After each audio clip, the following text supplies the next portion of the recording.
Part 1. The Power of Forgetting, Why It's Okay Not to Remember at First. It was a quiet Wednesday morning. The students were sitting in the classroom, getting ready for the English lesson. Some were opening their notebooks. Others were looking out of the window. The teacher came in with a warm smile. She said, "Good morning, everyone." The students smiled back and said, "Good morning." Then Anna raised her hand. She looked a little nervous, but she wanted to ask something important. She said, "I've started to read more at home. I think it's helping me. My grammar is better now, but I have a problem. When I see a new word, I look it up in the dictionary, then I keep reading. But sometimes, I see the same word again just 10 minutes later, and I don't remember it. I have to look it up again. Why does this happen?" The room was silent for a few seconds. Many students looked at each other and nodded. They understood what Anna was saying. They had the same problem. The teacher smiled again and said gently, "Anna, that's a great question. And the answer is, this is very normal.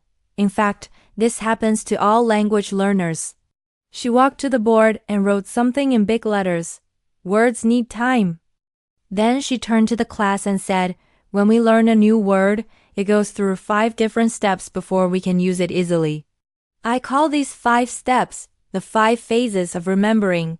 Let me explain." She wrote down the 5 phases on the board. "Phase 1, she said, is when you see a word for the first time. You don't know what it means, so you look it up. You understand it for a short moment and then you forget it. That's okay. Phase 2 is when you see the word again. You feel like you've seen it before, but you still don't know what it means. So you look it up again. This is also very normal. Phase 3 is when you see the word another time. This time, you don't need to look it up right away. You think you know what it means. Maybe it's a verb, or a thing, or an animal, but you are not 100% sure. Phase 4 is when you really understand the word when you read it or hear it. You know what it means. But when you want to say it, you cannot remember the word. It's in your head but it doesn't come out. This means the word is in your passive memory. Finally, phase 5 is when you can use the word. You speak it. You write it. You use it in your daily conversations. Now, the word is in your active memory." The class listened carefully. Anna looked surprised. "So," she said, "I don't need to feel bad when I forget a word?" "Exactly," the teacher replied. "You are just moving through the phases. Every time you forget and look up the word again, you are getting closer to phase 5. The students smiled.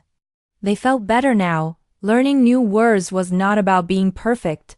It was about going step by step.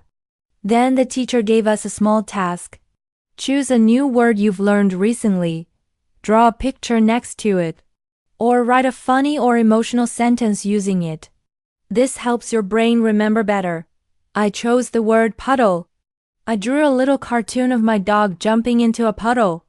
Then I wrote the sentence, "My dog loves puddles more than toys." I laughed while drawing it, and I remembered the word more easily. That activity taught me something important. Words are easier to remember when they are connected to emotions. When we feel something joy, surprise, or even confusion, we remember better. So now I understand. Forgetting is not a problem. It is part of learning. When I forget a word, I don't get angry anymore. I just smile and think, okay, I'm in phase 2 now. Next time, I'll move to phase 3. That Wednesday morning, we didn't just learn about words. We learned to be kind to ourselves. We learned that learning takes time, and every step forward is a small victory. And for Anna, and for all of us, it was a lesson we would never forget. Part 2. Train your ears and your heart. Listening and understanding beyond words. The next day at school, Tom raised his hand. He looked thoughtful and said, "I want to improve my listening. I try to listen to English, but sometimes I don't understand anything. What should I do?" Many students nodded. They had the same problem. Listening to English can be very hard, especially when people speak fast or use words we don't know. It can make us feel lost or even want to give up. Our teacher smiled and said, "Tom, thank you for your question. It's a very good one. Listening is not only about using your ears, it's also about using your heart."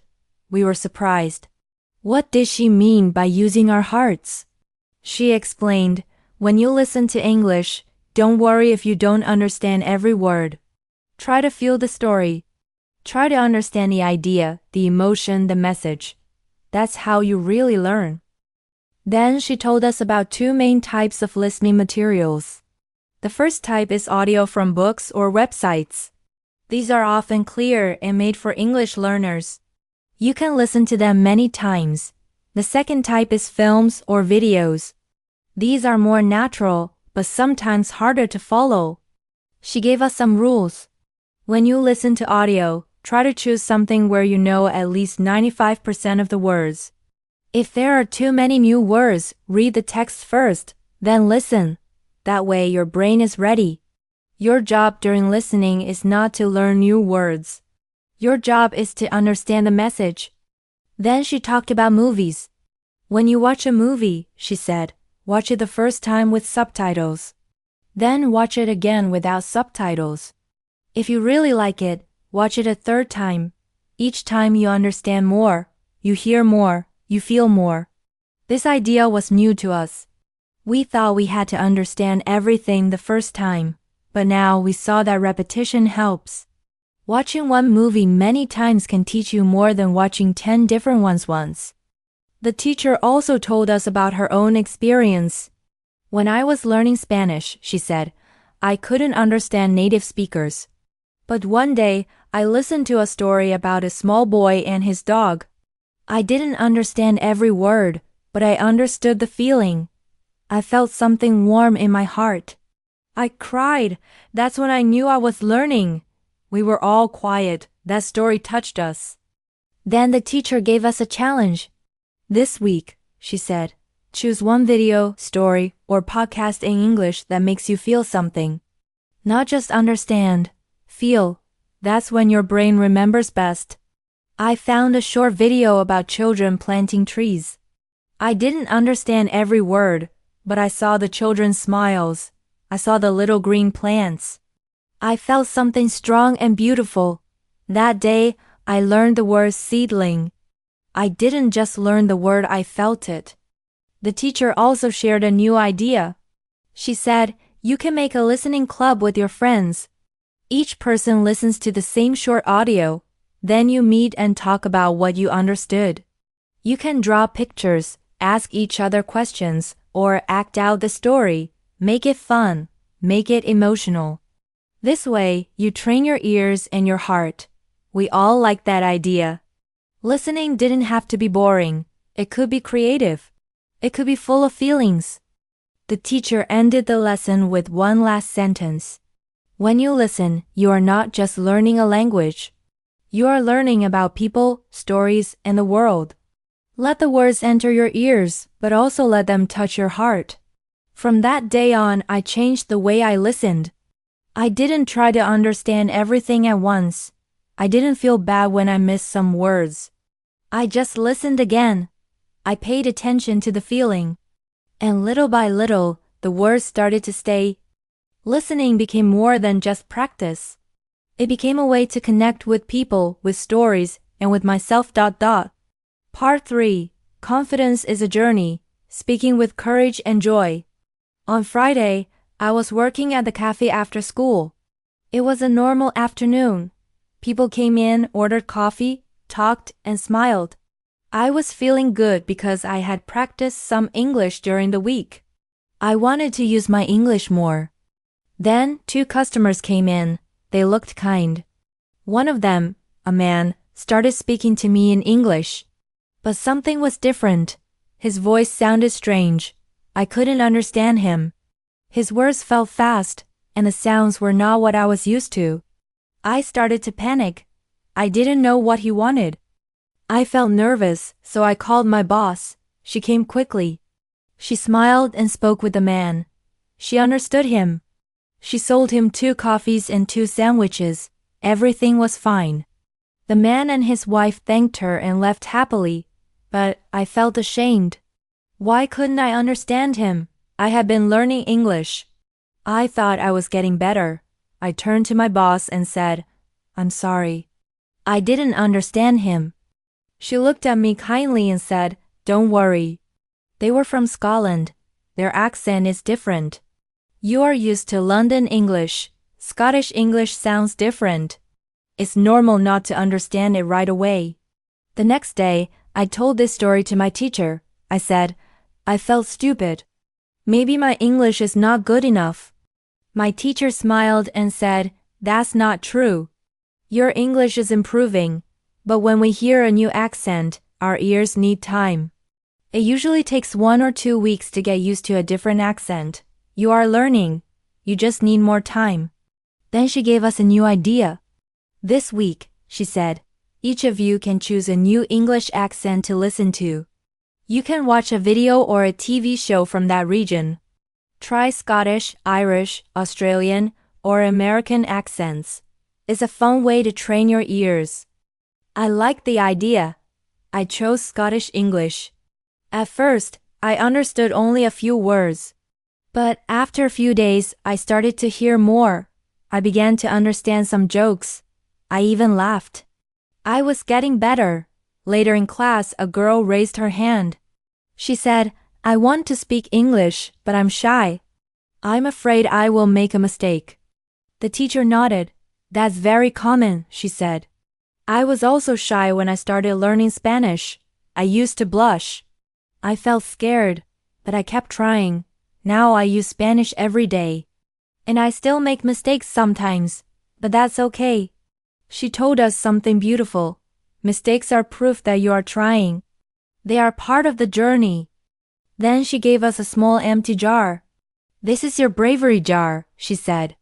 "Every time you speak English, even if it's just one word, write it on a small paper and put it in a jar. This way you can see how brave you are." That evening, 2 new customers came to the cafe. They were tourists. Their English was very basic. My boss spoke to them slowly and used simple words. They smiled and understood. I watched and learned. The next day, those customers came back. This time, it was my turn to speak with them. I used short, clear sentences. "Would you like coffee? 2 sandwiches? Thank you very much." They smiled again, and I smiled too. They told me they were from Japan. They said they liked our cafe because people understood them here. That night, I wrote on a small piece of paper. I served 2 customers in English. I put it in my bravery jar. I felt proud. Speaking a new language is not easy. But every time you try, you grow. You don't need to be perfect. You just need to be brave, 1 sentence at a time. Confidence is not something you have from the beginning. It's something you build. Every small moment matters. Every small effort brings you closer. And that's how I started to speak with more joy, more courage, and a little more love for English each day. After many weeks of learning, trying, and growing, my English journey started to feel different. In the beginning, I felt confused and slow. I couldn't remember new words. I couldn't understand when people spoke quickly. I felt shy and I was afraid to speak. But step by step, things changed. I learned that forgetting words is normal. It doesn't mean I'm bad at English. It just means I need more time. I understood that every word goes through 5 phases. And every time I move forward, even just a little, I should be proud of myself. I also learned how to listen better. I stopped worrying about understanding every word. I focused on understanding the story and the feelings. I watched videos that made me smile or feel something deep inside. I joined a listening group and I shared ideas with others that made listening fun and powerful. Speaking was the hardest part. I was scared. But then I learned that everyone makes mistakes, even my teacher. I used my bravery jar to celebrate every small moment when I spoke. One day, it was just 1 sentence. Another day, it was a full conversation. And I felt proud.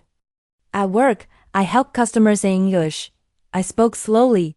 I used simple words, and I saw their happy faces. That gave me more courage. Now, when someone speaks with a new accent, I take a deep breath and try to listen with patience. I trust myself more. I'm still learning, but I'm not afraid anymore. The biggest lesson from this story is simple. You don't need to be perfect, you just need to keep going. Every mistake is part of the process. Every small step takes you forward. Don't give up when things feel hard. Remember Anna, Tom, the teacher, and me. We are all learning together.